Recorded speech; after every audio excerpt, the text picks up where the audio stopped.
Hey, this is Carl. Welcome to another SOP video for managed service providers.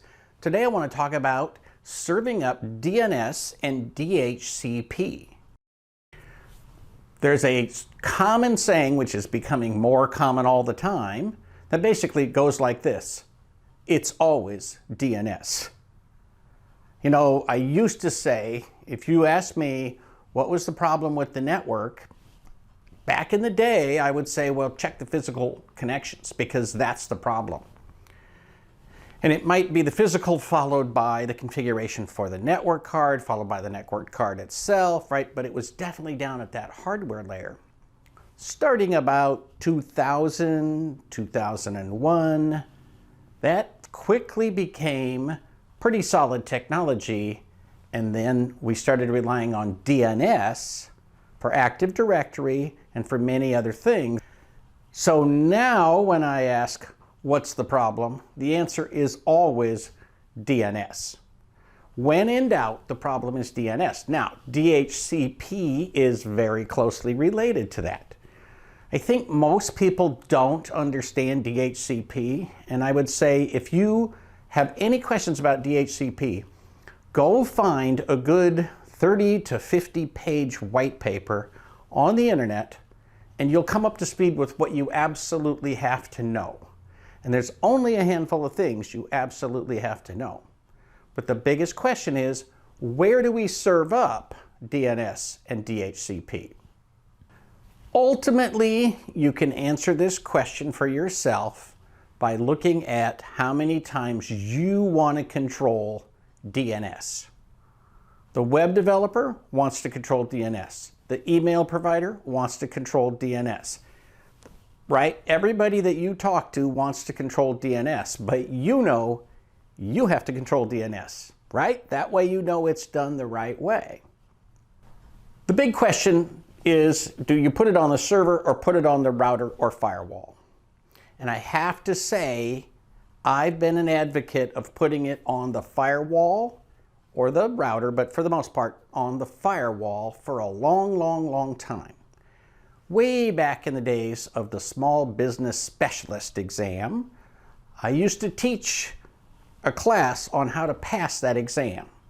And when we put together the materials for this, Microsoft gave us a diagram of a model small business network. And that network had DHCP and DNS being served off of the firewall. And today, your server, if you have a server, can configure the firewall. It can configure the DHCP and the DNS on the firewall, so there's no excuses to have it anywhere else. Why do you want it on the server? Well, historically, you have wanted DHCP and DNS on the server so that the server is absolutely in control of the entire environment. And you can make changes on the server and they get propagated out to everything.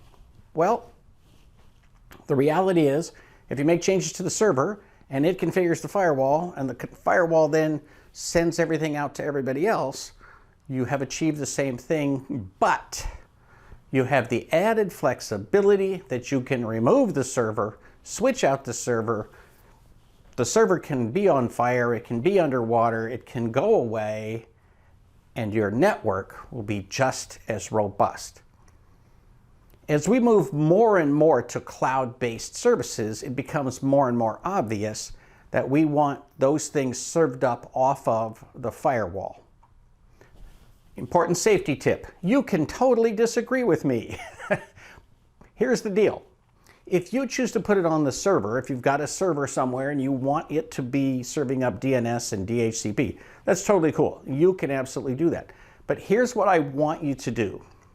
I want you to write up a policy for your company that says, our preferred setup is that DNS is served up off the server. Here's how we do this.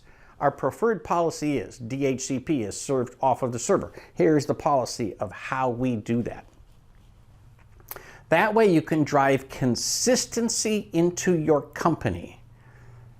You know, one of the most important things you can do on any technology is to have your technicians understand your way of doing things.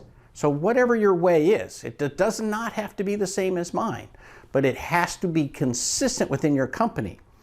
And the more you have a standardized policy, the more your technicians can come up to speed very quickly and solve a whole bunch of problems because they know the way it's supposed to be.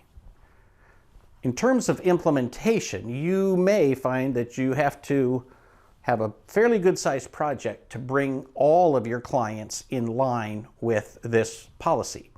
So whatever policy you come up with, you should also do what I call a monthly single, which is when you do the monthly maintenance, have a single thing you do at everybody's office. You can have a monthly single that says, we're going to set all this up on the firewall or the server. And then you execute it at each client. And that way, you know, at a given point in time, everything's going to be good. Now, many pieces of DHCP store data until it's halfway through its lease period. So what does that mean? Well, one of the things it means is it really helps if you reboot some equipment, and including all the desktops. So at some point, assuming that the IP addresses are the same, the allocations are the same, and so forth, what you're going to need to do is to schedule a reboot of the firewall and a reboot of probably all the servers, all the desktops, maybe even the printers. Another important safety tip, this is another opportunity for you to use what we call golden hours. So the golden hours are the hour before your clients get to work in the morning and the hour after they leave work. And for some clients, maybe their lunch hour, if you can kick them all off of their equipment. But imagine that you go in and you reconfigure the firewall. The settings, the allocation of addresses is the same as it had been before, but now it's on the firewall. You've backed it all up. It's all good to go.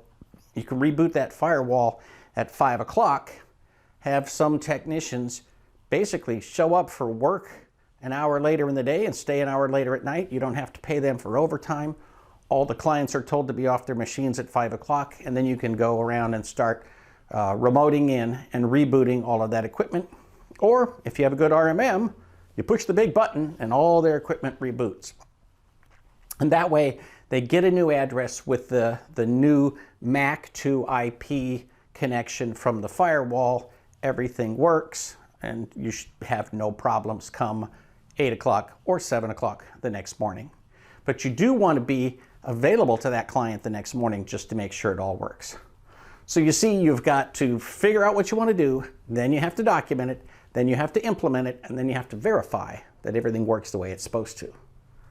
Whatever you do is totally fine. Just make sure you have your process and all of your technicians do it the way you want it done.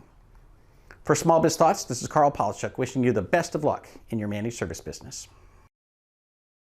Here's your SOP for this video. Like it, share it, subscribe to the channel, and share it on social media. And if you haven't visited sopforsmb.com, now's a great time to do that as well.